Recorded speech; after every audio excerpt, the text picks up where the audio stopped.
उसने आके जो गोटियां बिछाई उसके आधार पर भारत के बंटवारे की पृष्ठभूमि तैयार हुई। उसने क्या किया, जिन्ना को और ज्यादा राजनीतिक महत्वाकांक्षा से प्रेरित करा के एकदम से पक्का खड़ा कर दिया कि हमको तो पाकिस्तान ही चाहिए।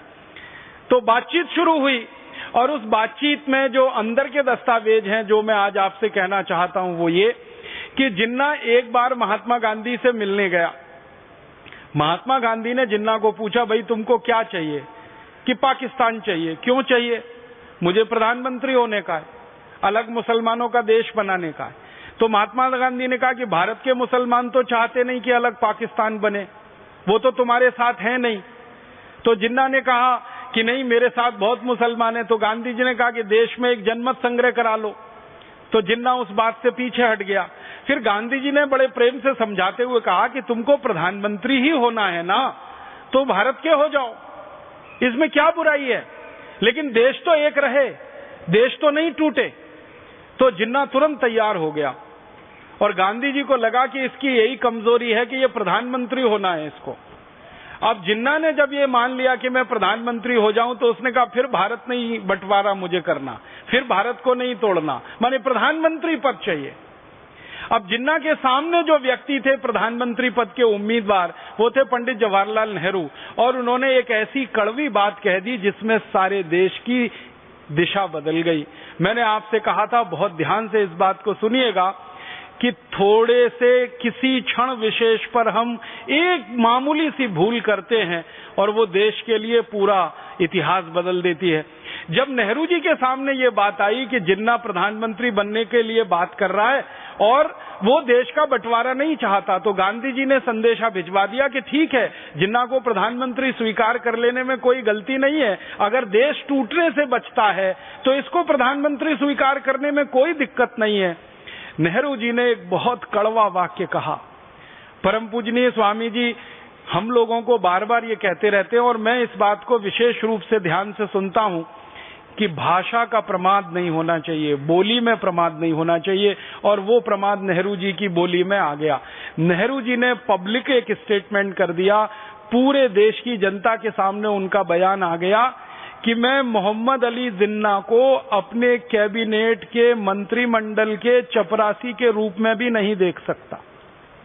पंडित जवाहरलाल नेहरू ने यह कह दिया कि मैं मोहम्मद अली जिन्ना को अपने मंत्रिमंडल के चपरासी के रूप में भी नहीं देख सकता। माने सीधी सी बात है कि मैं उनको अपने मंत्रिमंडल का चपरासी नहीं बना सकता, प्रधानमंत्री बनाना तो बहुत दूर की बात है।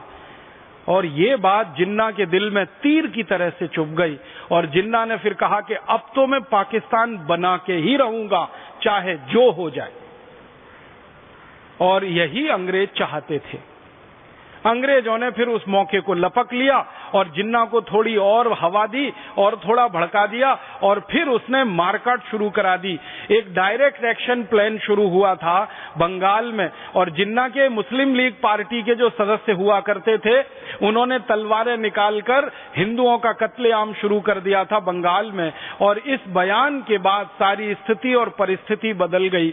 महात्मा गांधी बहुत कोशिश करते रहे कि किसी तरह से बात बन जाए, लेकिन वो बात नहीं बनी और जिन्ना उसके बाद फिर माना नहीं और गांधी जी को मिलने भी नहीं आया। फिर उसने कहा कि पंडित जवाहरलाल नेहरू कहते हैं कि मैं उनके मंत्रिमंडल का चपरासी बनने लायक नहीं हूं, तब तो सवाल ही नहीं उठता, अब तो मैं नया देश बना के ही रखूंगा और उसका प्रधानमंत्री बन के दिखाऊंगा। अच्छा, जिन्ना का जो एक डॉक्टर था जो उसका इलाज करता था, उस डॉक्टर ने कोई सूचनाएं लोगों को भिजवाई थी और कांग्रेस के कई बड़े नेताओं को ये जानकारी दी थी कि ये जिन्ना ज्यादा दिन का मेहमान नहीं है, इसको बोन टीबी हो गई है, ये 2-4-6 महीने जिंदा रहेगा, उसके बाद मर जाएगा, इसको प्रधानमंत्री अगर बनाना है तो बन लेने दो, देश तो एक रहेगा, बंटवारा नहीं होगा। लेकिन किसी ने उस डॉक्टर की बात पे ध्यान नहीं दिया और अंत में फिर वो हुआ। अंग्रेज तो तैयार बैठे थे, तो अंग्रेजों ने अपनी संसद में एक कानून पास कर दिया जिसका नाम था इंडियन इंडिपेंडेंस एक्ट। और इस कानून की परिभाषा में ये तय किया गया कि इस कानून के पास होते ही भारत के 2 हिस्से हो जाएंगे, एक भारत रहेगा, दूसरा पाकिस्तान हो जाएगा।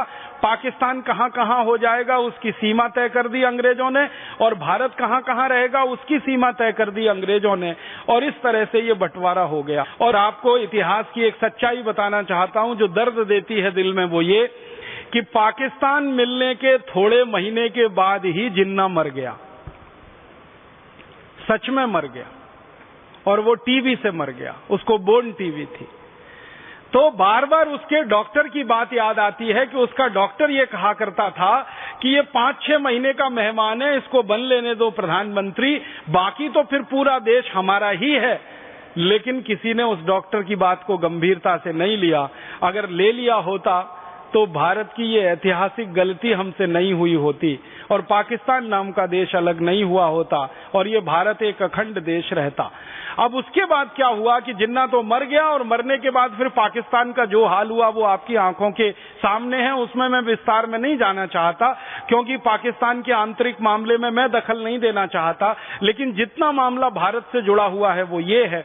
अब इस मामले का अंतिम जो वो निकला सच बन के सामने कि बंटवारा हुआ भारत पाकिस्तान, तो मुसलमानों को पाकिस्तान जाना है और हिंदुओं को पाकिस्तान से भारत आना है। बहुत सारे मुसलमानों ने पाकिस्तान जाने से मना कर दिया, और बहुत सारे हिंदुओं ने पाकिस्तान से भारत में आने को मना कर दिया। तो फिर मारकाट शुरू हुई, और सारी दुनिया का इतिहास इस बात का गवाह है कि एक देश के 2 टुकड़े हुए तो इतने लाख लोगों की मारकाट कभी किसी देश में नहीं हुई जो भारत में हुई। भारत और पाकिस्तान के बनने पर लाखों लोगों का कत्लेआम हुआ है, उसके सही सही आंकड़े नहीं मिलते। पाकिस्तान के आने वाले और भारत से पाकिस्तान जाने वाले लाखों लोगों का कत्लेआम हुआ, लाखों मां बहन बेटियों की इज्जत लूटी गई, लाखों छोटे छोटे बच्चों का कत्लेआम किया गया।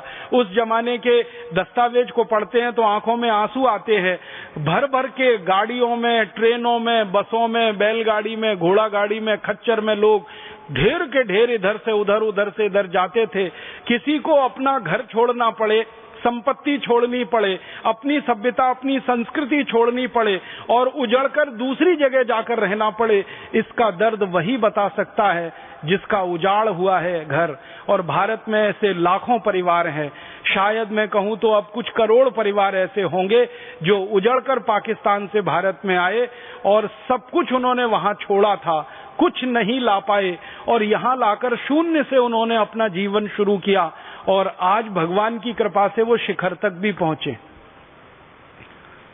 प्रणाम है उनकी मेहनत को, वंदन है उनकी मेहनत को कि पाकिस्तान से उजड़कर आए, कुछ हाथ में नहीं था, अकेले आए।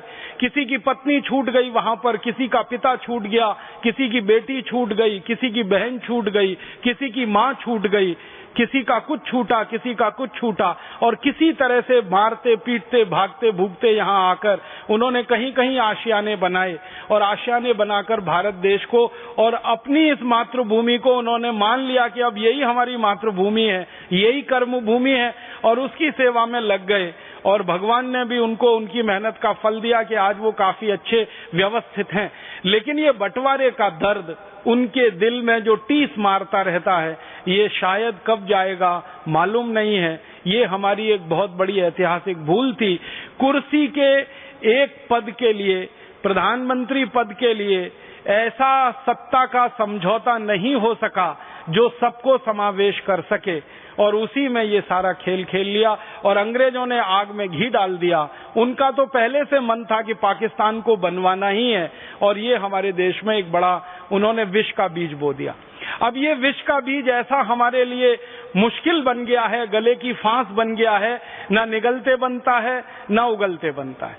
अब वो जो 3 राज्य भारत में मिलने को तैयार नहीं थे, जम्मू कश्मीर, एक था जूनागढ़ और एक था हैदराबाद, तो बंटवारा हो गया। भारत की सरकार भारत में बन गई, पाकिस्तान की सरकार पाकिस्तान में बन गई।